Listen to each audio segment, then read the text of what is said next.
What's going on, guys? Welcome back to the channel. We just wrapped up the Bass Pro Tour event on Lake Chickamauga. Had a decent showing. I think I finished up 16th place, maybe 18th place after you count the two that already made the final top 10. So 18th place overall in the event. Not too bad, can't complain. Finally got the Chickamauga monkey off my back.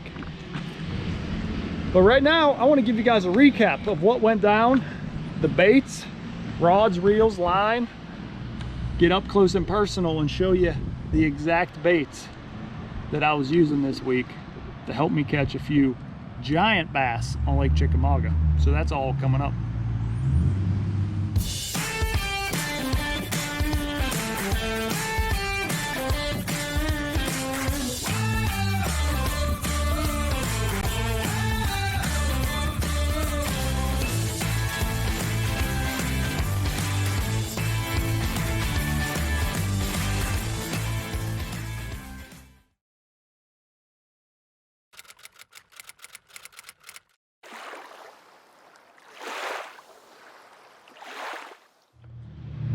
So we just finished up here and the boat is a mess. I got rods thrown everywhere. We just got crap all piled up here. So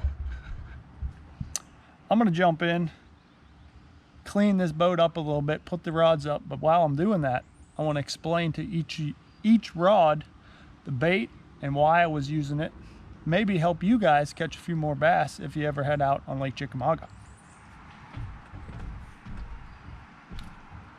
All right, let's get started here.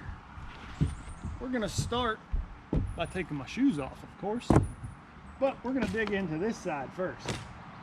Gonna show you what went down. If you guys watched my first day, actually the knockout round as well, I caught a few key fish, a few nice big fish on this right here, and it's just a white hair jig. I honestly don't even know who makes it. I've had a bunch of them for a while. I've never really caught much on them till this week, so it was kind of cool to catch them on that. So I was throwing this on 17-pound Seagar in Vizex. I wanted 17-pound. I dropped down from 20, should I say, to help that bait sink a little faster. And you know, the retrieve with a hair jig is a little bit different. So you're kind of hopping and falling. So I wanted a little bit thinner line, but still 17 is plenty strong when you hook up with those big fish. You know, I caught a 7.4 the first day on this exact setup right here. So I was spooling that up. This is the favorite Defender. This is the new model Defender.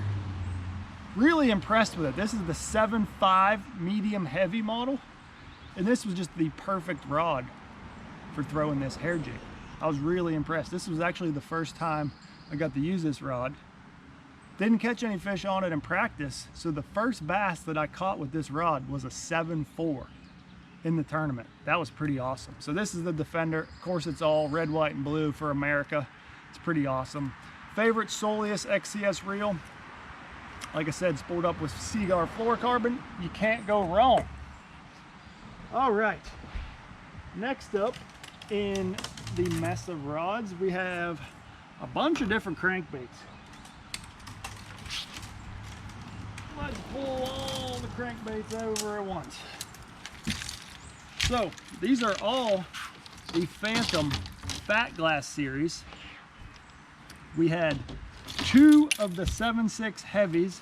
That was for my really deep diving baits like this here. This is the Spro, I guess, Deep Little John. And then we have a Strike King 8XD here as well. You know, unfortunately, Bagley does not make a crankbait that gets down to that real deep range, so I was kind of forced to use some other brands like that there.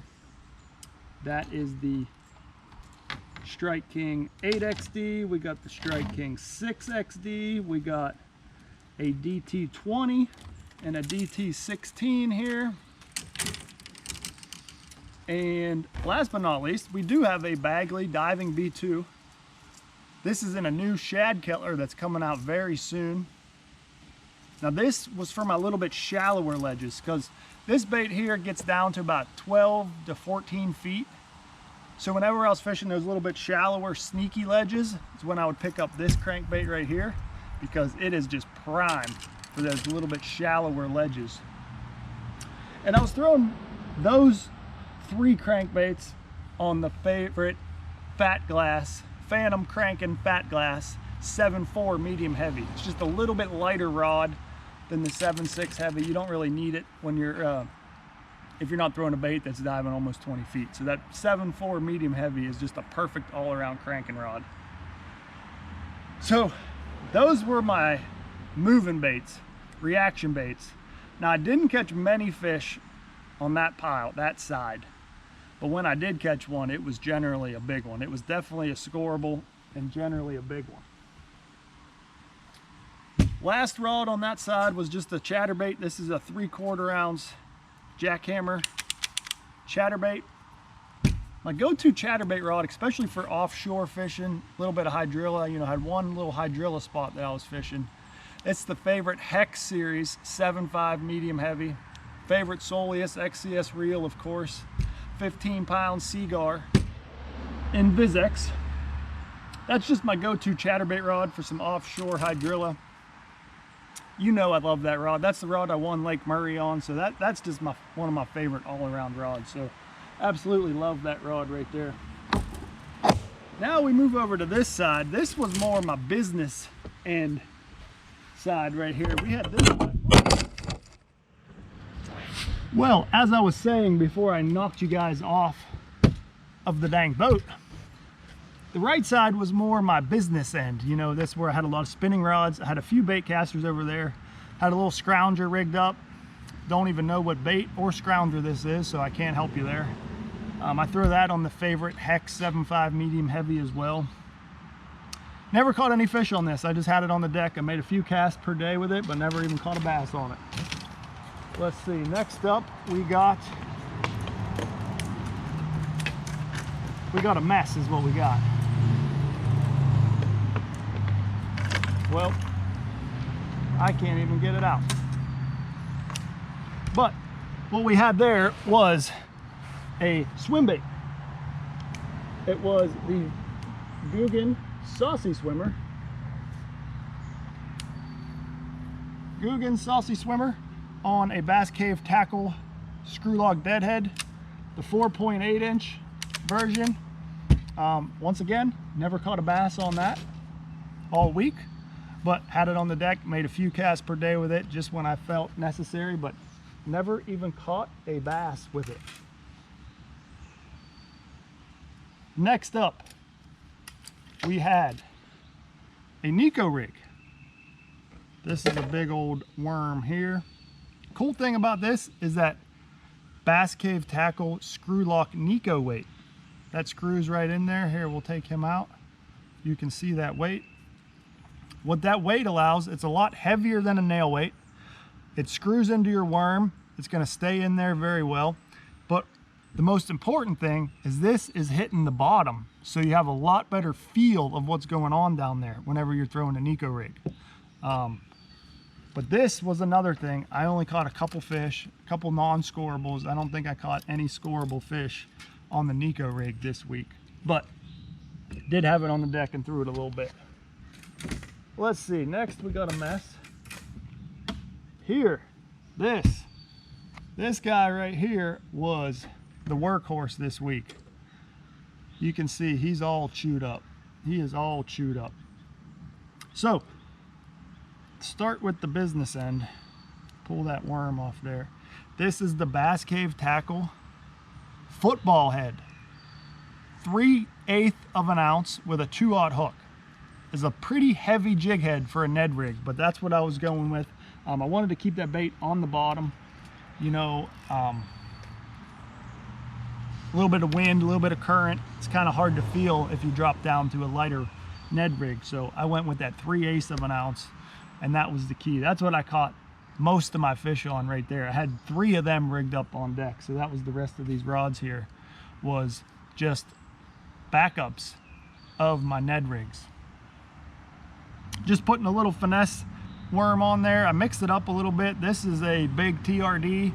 I used the Guggen Rattle and Ned. I used the Guggen drag and drop as well. I mixed it up because those fish were very, very smart and highly pressured. So you'd catch one on one bait, maybe two, and then they would smarten up. They would catch on to your tricks. And you had to rotate through a couple different baits and just keep throwing them something fresh to keep getting bites. That was one big key this week on Lake Chickamauga. So what else do we have here? We got, last but not least, those were two more Ned rigs.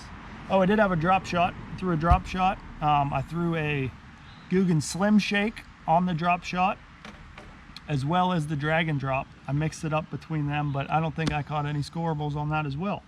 Neither did I with this bait, but this here was just a football jig. I would throw this around and kind of snap it a little bit. That's just a Dirty Jigs football jig. And I got the Guggen Crack and Crawl in natural on there, and that just makes a nice, beautiful jig out on them ledges right there. But that is it, guys. That's a wrap. This guy right here, my favorite Hex 7.2 medium heavy spinning rod, spooled with 20 pound Seagar Smackdown to a 12-pound Gold Label fluorocarbon leader. That caught me a 8-pound 12-ounce bass. Big bass of the event. That is insane on a little spinning rod and a Ned rig. Truly unbelievable. Appreciate you guys watching this video. Hopefully you learned something about fishing Lake Chickamauga. Leave me any likes and comments down below. Hit that subscribe if you haven't already, and we'll see you guys next time.